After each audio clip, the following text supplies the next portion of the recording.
This hospital did something crazy. This boy's parents were killed by an assassin, but he survived. A bullet still lodged deep inside his brain. He was rushed into the hospital for emergency surgery. The case was almost impossible, so Simon, the best surgeon in the hospital, was assigned to it.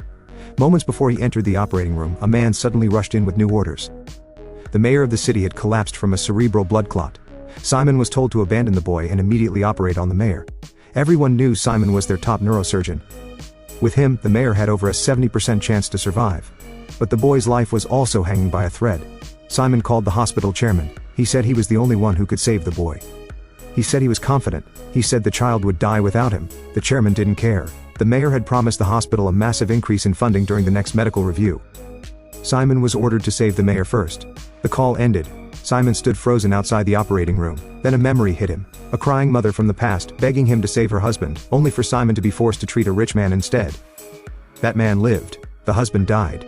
He still carried that regret, and now it was happening again. Simon slowly turned around and walked back into the boy's operating room. He left the mayor to two other doctors. Inside, Simon performed the surgery himself. The bullet was removed, the bleeding was controlled, the boy survived. No complications, no miracles, just skill. Outside, Simon was resting when the two doctors approached him, their faces pale. The mayor was dead. Instead of admitting their failure, they blamed Simon. They said if he had stayed, the mayor would have lived. They didn't mention the boy. They didn't care. At the hospital's next formal gathering, Simon was punished. He was stripped of his title as head neurosurgeon and reduced to a low-ranking doctor. Someone else took his position. The director told him his career was over. He said Simon had a flawed character. He even refused to write him a recommendation letter, making sure Simon could not leave the hospital or rise again. Simon walked out of the party shattered. That's when he saw his fiancée, the director's daughter.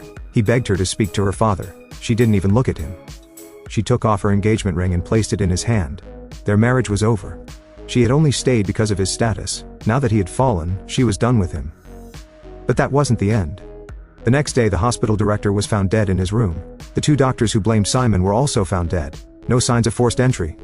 No witnesses, no explanation. They all died mysteriously. So the question is, who was the killer? Comment your thoughts below. Like and follow for more stories.